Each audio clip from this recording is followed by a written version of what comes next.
നമ്മളാളെത്തിയിട്ടുണ്ട്, ചെയ്ത് വിളിച്ച് ചീത്ത അറിയും.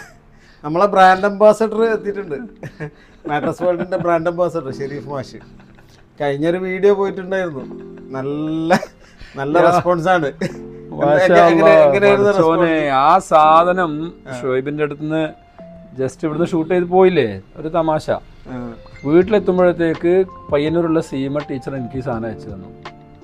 ഇനി എന്തൊക്കെ കാണേണ്ടി വരും എന്ന് ചോദിച്ചിട്ടാണ്. പിന്നെ 2 ദിവസം കഴിയുമ്പോൾ കോട്ടയത്തുള്ള രാജ്മോഹൻ യേശുദാസ് എൻ്റെ കൂടെ വർക്ക് ചെയ്ത് നമ്മളൊരു ലാബ് അസിസ്റ്റൻ്റാണ്, നമ്മളെ ചങ്കാണ്. പക്ഷേ മാമ്പി വിട്ടിട്ട് ബെഡായോ, എമ്മാതിരി reach Shoaib, social media reach എന്നൊരു സംഭവമാണ്. ഞെട്ടിപ്പോയി ഞാന്. അല്ല, അത് ആൾക്കാർ ചിലപ്പോൾ വിചാരിക്കുന്നുണ്ട് വെറുതെ ഫാബ്രിക്കേറ്റഡ് ആയിട്ട് സാധനം ഉണ്ടാക്കി എന്നുള്ള ഒരു ധാരണ ഉണ്ടാവും. അപ്പൊ അത് പിന്നെ ഉപയോഗിച്ച ഒരാൾ പറയുമ്പോൾ എന്തായാലും സത്യത്തിൽ അല്ല അതില് പിന്നെ അല്ല അങ്ങനെ ഒന്നും ഉദ്ദേശിച്ചിട്ടില്ല. അവർക്കും അത് മനസ്സിലായി, ഇത് വളരെ നാച്ചുറൽ ആയിട്ട് എന്തോ അവിടെ ഇരുന്ന് സംസാരിച്ചപ്പോൾ യാദൃശ്യമായി ഉണ്ടായ സംഭവം എന്നുള്ള ഒരു പ്ലാൻഡ് അല്ല എന്നുള്ള അവർക്കും ബോധ്യപ്പെട്ടു. എന്നാലും അവർ രസമായിട്ട് കമന്റ് ചെയ്തു കുറെ കാര്യങ്ങൾ അതിനെക്കുറിച്ച്. വേറെന്തൊക്കെ, എന്താണ് പുതിയ വിശേഷങ്ങൾ? എന്ത് വിശേഷം, സുഖമായിട്ട് പോകുന്നു. നിങ്ങളിങ്ങനെ കടക്ക കച്ചവടം ഇങ്ങനെ പൊടിക്കുന്നു, നമ്മൾ സ്കൂളിന്റെ വെക്കേഷൻ ആസ്വദിക്കാൻ പോകുന്നു ഇനിയുള്ള 10 ദിവസം. ഇല്ല, നമ്മളത് ഈ വെക്കേഷനും ക്രിസ്മസ് ആഘോഷവും കടക്കയും തമ്മിൽ എന്തെങ്കിലും ലിങ്ക് ചെയ്യാനുള്ള സാധ്യതകളോ ഉണ്ടോന്ന് അതിനെക്കുറിച്ച് റിസർച്ച് ചെയ്തുകൊണ്ടുണ്ട്. എന്തൊക്കെയായിട്ട് ലിങ്ക് ചെയ്തിട്ട് നമുക്ക് കിടക്കുമ്പോൾ എത്തിക്കണം. തീർച്ചയായും ക്രിസ്മസ് എന്ത് തന്നെ, എന്ത് ആഘോഷം തന്നെ ആയാലും കിടക്കയില്ലാത്തൊരു ആഘോഷം ഇല്ലല്ലോ സത്യം പറഞ്ഞാൽ നമ്മളെ ലൈഫ്. എല്ലാ ആഘോഷങ്ങളും അവസാനം സമാപിക്കുന്നത് ഒന്ന് തലച്ചായിക്കുന്നത് കിടക്കയിലല്ലേ. ഉറപ്പ്. അപ്പോ കിടക്കയില്ലാത്തൊരു ആഘോഷം ഇല്ല ശരിക്കും പറഞ്ഞാൽ. കിടക്കില്ലാത്ത ജീവിതം ഇല്ല എന്ന് പറയുന്നത്. നമ്മളൊരു പിന്നെ ഹൗസ് ബോട്ട് ട്രിപ്പ് ഉണ്ടായിരുന്നു 2 ദിവസം മുമ്പ്. അപ്പൊ അതിലും മെയിൻ എന്താണ്, ആ ബെഡ്റൂം തന്നെയാണ്. അതല്ലേ ഹൈലൈറ്റ് തന്നെയല്ലേ, 2 ബെഡ്റൂം സെറ്റ്. അല്ല, അവര് നമ്മളെ അട്രാക്ട് ചെയ്യുന്നത് അത് പറഞ്ഞിട്ട് തന്നെയാണ്. നിങ്ങൾക്ക് വേണ്ട പോലെ റെസ്റ്റ് ചെയ്യാൻ വേണ്ടിട്ട്, കളിക്കാം, റെസ്റ്റ് ചെയ്യണോ എന്നൊരു സൗകര്യം. എന്തിലും രീതിയിൽ വളരെ ഒരു എന്താ പറയണ്ടേ, വിഭാജ്യ ഘടകമാണ് ശരിക്കും.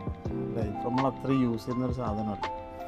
അപ്പോൾ ആ അർത്ഥത്തിൽ നമ്മളതൊരു സീരിയസ് ആയിട്ട് ചെയ്യുന്നൊരു സംഗതിയാണ്. തമാശ നമ്മൾ പറയുമെങ്കിലും ചെയ്യുന്നത് നമ്മൾ.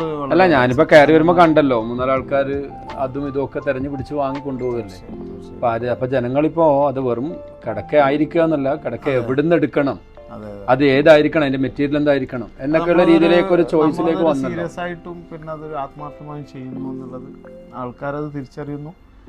അവര് അതിനനുസരിച്ച് റെസ്പോണ്ട് ചെയ്യുന്നു, നല്ല രീതിയിൽ സഹകരിക്കുന്നുണ്ട്, നാട്ടിൽ നിന്നും പുറത്തുനിന്നും.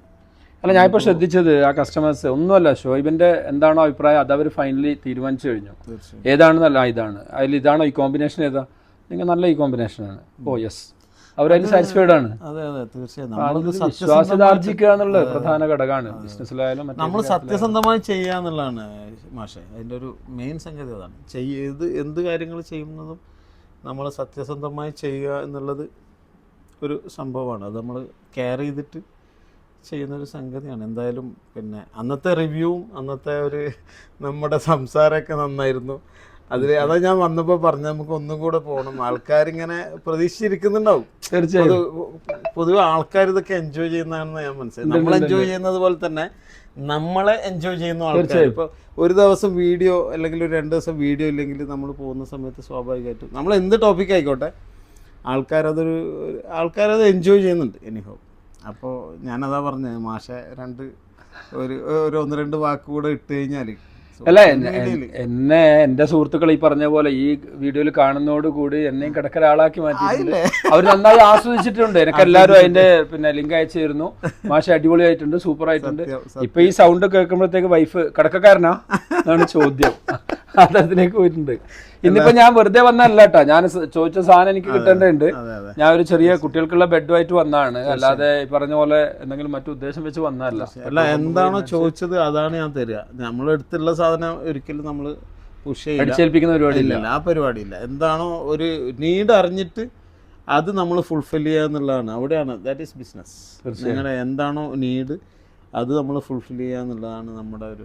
അല്ല, നമ്മൾ നാളെയും വരണ്ടല്ലേ, അല്ലെങ്കിൽ നമ്മൾ മറ്റുള്ളവരുടെ അഡ്വൈസ് ചെയ്യണ്ടേ. ഇപ്പോൾ ഒരു ടൗണിൽ, ഒരു മെട്രോപൊളിറ്റൻ സിറ്റിയിലൊക്കെയാണ് ചിലപ്പോൾ ആ കസ്റ്റമറെ പിന്നെ കാണേണ്ടില്ല. ഇതുപോലത്തെ ഒരു ഗ്രാമപ്രദേശത്ത് നാളെയും ഇയാൾ ഇത് വരും, ഇതിലൂടെ കടന്നു പോകും. അയാളുടെ സത്യസന്ധമായിട്ടല്ലാതെ ഒരു കച്ചവടം നിലനിൽക്കില്ല, അത് ഉറപ്പാണ്.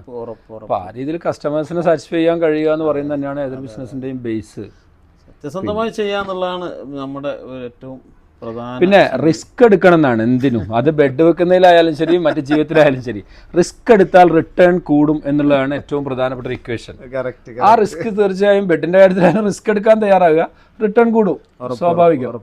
അപ്പൊ ആ ഒരു ലെവലില് എന്തായാലും നമ്മള് ക്വാളിറ്റി കോൺഷ്യസ് ആണ് ജനങ്ങൾ, ആ ലെവലിലേക്ക് വന്നിട്ടുണ്ട്. അല്ല, ബെഡിന്റെ ഇടയിൽ അങ്ങനെ ഒരു ഓളം സൃഷ്ടിച്ച ഷുഹൈബാട്ടോ സത്യമായിട്ട് ഞാൻ പറയാം. കാരണം ആ രീതിയിൽ ഇതിന് സെലക്ഷനും ഓപ്ഷനും ഒക്കെ ഉണ്ട് എന്നുള്ളത് ഞാൻ കരുതുന്ന ഇത് എല്ലാവർക്കും അറിയാം എന്ന രീതിയിലാണ് ആദ്യമൊക്കെ സംസാരിച്ചത്. പക്ഷെ നമ്മളെ വീഡിയോസ് കണ്ടിട്ട് പലരും അതിനെക്കുറിച്ച് സംസാരിച്ച സംഗതി കേട്ടപ്പോഴാണ് കാര്യങ്ങൾ ഇത്രത്തോളം ഗൗരവത്തിൽ ജനങ്ങൾ എടുത്തിട്ടില്ല എന്നുള്ളത് മനസ്സിലായത്. അതിനുശേഷമാണ് ഞാൻ പിന്നെ ഓരോ സംഗതിയും ചെറിയ ചെറിയ ടിപ്പായിട്ട് ഇട്ട് തുടങ്ങിയത്. അപ്പോൾ ആൾക്കാർക്ക് അതൊക്കെ ആവശ്യമാണ് ശരിക്കും പറഞ്ഞാൽ. കാരണം ഒരു സത്യം പറഞ്ഞാൽ ഒരു 50-71 CR ഒക്കെ സ്പെൻഡ് ചെയ്തിട്ട് നമ്മൾ ഉണ്ടാക്കുന്ന വീട്ടിൽ നല്ലൊരു മാട്രസ് ഇല്ലെങ്കിൽ ഒരു എന്താ പറയേണ്ടത്, അത് ഒരു തീരെ ശരിയാകുന്നില്ല. അത് നമ്മൾ സീരിയസ് ആയിട്ട് തന്നെ എടുക്കണം. അത് ഭയങ്കര ഒരു സംഭവം കേട്ടോ.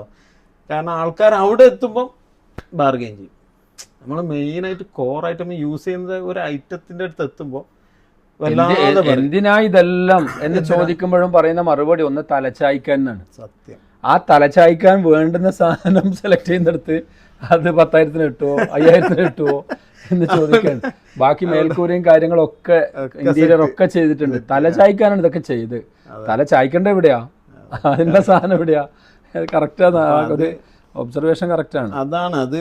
പിന്നെ അതാണ് നമ്മൾ ആ ഒരു മെസ്സേജാണ് ഇപ്പോൾ ശരിക്കും പിന്നെ പൊതുജനത്തിന് കൊടുത്തുകൊണ്ടിരിക്കുന്നത്. അപ്പോൾ അത് ആൾക്കാരത് ആ രീതിയിൽ നല്ല രീതിയിൽ നല്ല സെൻസിൽ തന്നെ എടുക്കുന്നു എന്നുള്ളതാണ് ഇപ്പോൾ ഒരു സമാധാനം. നമ്മൾ പറയുമ്പോൾ പെട്ടെന്ന് ആൾക്കാർക്ക് മനസ്സിലാകുന്നുണ്ട്. വില കുറച്ച് തരണം എന്നൊക്കെ പറയും. നമ്മൾ മാക്സിമം നമ്മളാൽ കഴിയുന്നതൊക്കെ നമ്മൾ ചെയ്തു കൊടുക്കാറുണ്ട്. പക്ഷേ ക്വാളിറ്റിയുടെ കാര്യത്തിൽ കുറേ കൂടെ താഴോട്ട് പോകുമ്പോൾ നമ്മൾ പറയും നമ്മളങ്ങനത്തെ ആ ഒരു പിന്നെ ഒരു ക്വാളിറ്റി ഇല്ലാത്ത സാധനം നമ്മൾ ചെയ്യാറില്ല. ആ പ്രൈസ് നമ്മളടുത്ത് കിട്ടൂല. പിന്നീട് ഫീഡ്ബാക്ക് വരുമ്പോഴത്തേക്ക് ഈ വില കുറഞ്ഞു കിട്ടിയതിനെ പറ്റി അല്ല പറയാ, സാധനത്തിന്റെ ക്വാളിറ്റിയെ പറ്റി മോശമായിട്ട് പറയും. എത്ര കുറച്ച് കൊടുത്തു എന്നുള്ളതല്ല അപ്പൊ ചർച്ച ചെയ്യുക. അതുകൊണ്ട് തന്നെ അതിന്റെ പേരിൽ 2 കസ്റ്റമർ മടങ്ങി പോകേണ്ടി വന്നാൽ പോലും ക്വാളിറ്റിയിൽ കോംപ്രമൈസ് ചെയ്യാതിരിക്കൽ തന്നെയാണ് ഏറ്റവും ക്വാളിറ്റിയിൽ കോംപ്രമൈസ് ചെയ്യാറില്ല. കാരണം ആ ഒരു അർത്ഥത്തിലുള്ള മെറ്റീരിയൽ ചോദിക്കുമ്പോൾ നമ്മൾ പറയും നമ്മളടുത്തില്ല, നമ്മൾ ചെയ്യുന്നില്ല. നമുക്കറിയാം ആ കസ്റ്റമർ എന്താ നമ്മളെ കയ്യിൽ നിന്ന് പോകുന്നത്. പക്ഷെ എന്നാലും നമ്മളതൊരു കാര്യമാക്കി എടുക്കാറില്ല. അവരെ ജസ്റ്റ് കൺവിൻസ് ചെയ്തിട്ട് വിടും. പല കേസിൽ നമുക്ക് അങ്ങനത്തെ ഒരു അനുഭവം ഉണ്ടായിട്ടുണ്ട്. കാരണം ഇവിടെ വന്ന് പ്രൈസൊക്കെ ചോദിച്ചിട്ട് പോയി അവർ പിന്നെ ആ രീതിയിലുള്ള മാട്രസ് ഉപയോഗിച്ച് അതിനുശേഷം ഒരു 6 മാസമൊക്കെ കഴിഞ്ഞ് തിരിച്ച് ഇതേ കസ്റ്റമർ വന്നിട്ട് നമ്മളെടുത്തുനിന്ന് സാധനം എടുത്തിട്ടുണ്ട്. ഒരു അനുഭവമല്ല, കുറെ അനുഭവം ഉണ്ട്. അല്ല, ഈ എടുത്തതിനെ പറ്റിയിട്ടുള്ള കുഴപ്പവും കുറ്റവും അത് പറഞ്ഞിട്ടാണ് എടുക്കുന്നത്. അതാണ് നമ്മൾ വെറുതെ ഒരാളെ നമുക്ക് എതിരാക്കുന്ന പണിയാവും നമ്മൾ. അപ്പോൾ ഒരാളല്ല, എന്നോട് പലരായിട്ട് അങ്ങനെ പറഞ്ഞിട്ടുണ്ട്. അപ്പോൾ വേറെ സ്ഥലത്തുനിന്ന് പ്രൈസ് മാത്രം നോക്കിപ്പോയി അവർ എൻ്റെ അടുത്തുനിന്ന് ഒരു പ്രൈസിൽ സാധനം കിട്ടിയില്ല, അവർ പുറത്ത് പോയി വാങ്ങി. അങ്ങനെ അതൊരു 6 മാസം ഒക്കെ കംപ്ലൈൻറ്റ് വന്ന സമയത്ത് എന്നോട് തന്നെ പറയാണ് ഞാൻ വാങ്ങി ശരിയായില്ല, അപ്പോൾ ഒരു നല്ല മാട്രസ് ആയിരുന്നു. അങ്ങനെ ഒരു അനുഭവമല്ല, കുറേ അനുഭവം ഉണ്ടായിട്ടുണ്ട്. അപ്പോൾ നമ്മൾ ആ അർത്ഥത്തിൽ ക്വാളിറ്റി ഭയങ്കര കോൺഷ്യസാണ്. കാരണം അത് എന്തെങ്കിലും കംപ്ലൈൻറ്റ് ഉണ്ടെങ്കിൽ തന്നെ ഒന്നും അങ്ങനെ വന്നിട്ടില്ല, പക്ഷെ നമ്മൾ ഭയങ്കര കെയർ ചെയ്യും. ഓർഡർ എടുക്കാൻ പോകുന്ന ചിലപ്പോൾ നമ്മൾ ഡിലേ ആവും. പക്ഷെ ഒരു കംപ്ലൈൻറ്റ് പറഞ്ഞു കഴിഞ്ഞാൽ നമ്മൾ പെട്ടെന്ന്. അല്ല, ഇത് ബെഡ്റൂം അല്ലെങ്കിൽ ബെഡിൽ മാത്രം നിൽക്കുന്നതിന് പകരം ഇതൊന്നൊരു ബെഡ്റൂം സെറ്റിംഗിലേക്കൊക്കെ പോകണ്ടേ? ബെഡ്റൂം സെറ്റ് അത്യാവശ്യം ചെയ്യാറുണ്ട്. വിവാഹങ്ങൾക്ക് വേണ്ട അത്യാവശ്യം അതൊക്കെ ചെയ്യാറുണ്ട്. നമ്മൾ വേറെയും സർവീസൊക്കെ ഉണ്ട്. പക്ഷേ നമ്മുടെ ഒരു മെയിൻ ഐറ്റം ഒരു പ്രൊഡക്റ്റ് എന്താണെന്ന് പറഞ്ഞാൽ എനിക്കിതിനോടൊരു പാഷൻ ഉണ്ട്. ഞാനൊരു 22 വർഷം, ഇത് 23ാമത്തെ വർഷമാണ് ശരിക്കും ഇതേ ഫീൽഡിൽ. തീർച്ചയായും. അപ്പോൾ ഒരു അർത്ഥത്തിൽ പറഞ്ഞാൽ എൻ്റെ ഒരു പാഷനാണ് ഈ ഒരു പ്രൊഡക്റ്റ്. അതെങ്ങനെ ഒരു ഇന്റർനാഷണൽ കടക്കാരനാണ് ശരിക്കും. കാരണം ഗോവയിലൊക്കെ ഒരുപാട് ഇന്റർനാഷണൽ ടൂറിസം ഭാഗമായിട്ട് ഒരുപാട് ആൾക്കാരെ കടത്തി ഉറക്കിയല്ലേ. തീർച്ചയായും ഒരുപാട് കസ്റ്റമർക്ക് നമ്മൾ സെർവ് ചെയ്തിട്ടുണ്ട്. പിന്നെ ഇന്ത്യയിൽ തന്നെ ഞാൻ മാർക്കറ്റിങ്ങുമായി ബന്ധപ്പെട്ട് മാട്രസിൻ്റെ ഏകദേശം ഒട്ടുമിക്ക സംസ്ഥാനങ്ങളിൽ യാത്ര ചെയ്തിട്ടുണ്ട്. ഒരുപാട് എക്സ്പീരിയൻസ് ഉണ്ട്. ഏതായാലും ആ എക്സ്പീരിയൻസ് നമ്മൾ നമ്മുടെ നാട്ടുകാർക്കും നമ്മുടെ സഹോദരങ്ങൾക്കും എങ്ങനെ നല്ല രീതിയിൽ അത് തിരിച്ചു ഗുണകരമായി ഒരു വിൻ വിൻ സിറ്റുവേഷൻ, എനിക്കും ജയിക്കണം നാട്ടുകാർക്ക് നഷ്ടമില്ലാത്ത കച്ചവടം, ആ അർത്ഥത്തിൽ വിട്ടുപോയെന്ന് തോന്നരുത്. ആ അർത്ഥത്തിൽ നമ്മൾ ശ്രമിക്കുന്നുണ്ട്. നല്ല റിസൾട്ടാണ് എന്തായാലും പിന്നെ ആൾക്കാരും നല്ല സഹകരണമാണ്, മൊത്തത്തിൽ നല്ല റെസ്പോൺസാണ്. അപ്പം ഏതായാലും വരാൻ കഴിഞ്ഞാൽ വളരെ സന്തോഷം. ഇനിയുള്ള വർഷങ്ങളിൽ കുറേ കൂടെ പ്ലാൻ ഉണ്ട്. 2025 ഒരു നല്ലൊരു പിന്നെ തുടക്കം. നമ്മളൊരുപാട് പ്ലാന് നമ്മുടെ മുമ്പിലുണ്ട്. എക്സ്പാൻഡ് ചെയ്യുന്നുണ്ട്, ബിസിനസ് എക്സ്പാൻഡ് ചെയ്യുന്നുണ്ട്. നമ്മൾ ഗോവയിൽ നിർമ്മാണ യൂണിറ്റിലേക്ക് കൂടി ബാക്കിൽ ഇഷ്ടംപോലെ സ്ഥലം ഉണ്ടല്ലോ. നിർമ്മാണ യൂണിറ്റ് നമ്മൾ ഓൾറെഡി ഇപ്പോൾ OEM ചെയ്യുന്നുണ്ട്. നമ്മുടെ സ്പെക്ക് കൊടുത്തിട്ടാണ് അധിക സാധനം നമ്മൾ ചെയ്യുന്നത്. മെയിനായിട്ട് നമ്മുടെ ഫോക്കസ് അത് തന്നെയാണ്. അതുകൊണ്ടാണ് ഈ ക്വാളിറ്റിയും ഈ റെസ്പോൺസും നമുക്ക് കിട്ടുന്നത്. നമ്മുടെ പ്രൈസിങ് നോക്കിക്കഴിഞ്ഞാലും റീസണബിളാണ്. അപ്പോൾ കുറേ എക്സ്പാൻഷനും കുറേ സംഗതികളും ബാക്ക് എൻഡിൽ വർക്ക് നടന്നുകൊണ്ടിരിക്കുന്നുണ്ട്. ഏതായാലും പിന്നെ വരും വർഷങ്ങൾ കുറെ കൂടെ 2024 സംഭവബഹുലമായ അവസാനത്തിന് ശേഷം പുതിയൊരു വർഷം അപ്പം നമുക്ക് പൊളിക്കണം. അപ്പോൾ ഏതായാലും സന്തോഷം, ഷെരീഫ് മാഷ് വന്നു. പിന്നെ നമ്മളിങ്ങനെ കഴിഞ്ഞ സംസാരത്തിനെ കുറിച്ച് പറഞ്ഞു. അപ്പോൾ ഒരു വീഡിയോ കൂടെ ചെയ്യാൻ പറ്റിയതിൽ ഈ സമയം മാഷ് നീക്കി വെച്ചതിലൊക്കെ വളരെ ഭയങ്കര തിരക്കുള്ള മനുഷ്യനാണ്. എന്നാലും ഇതൊരു ശീലമായി മാറിയിട്ടുണ്ട്. അപ്പോൾ ഓക്കെ, ബൈ ദെൻ.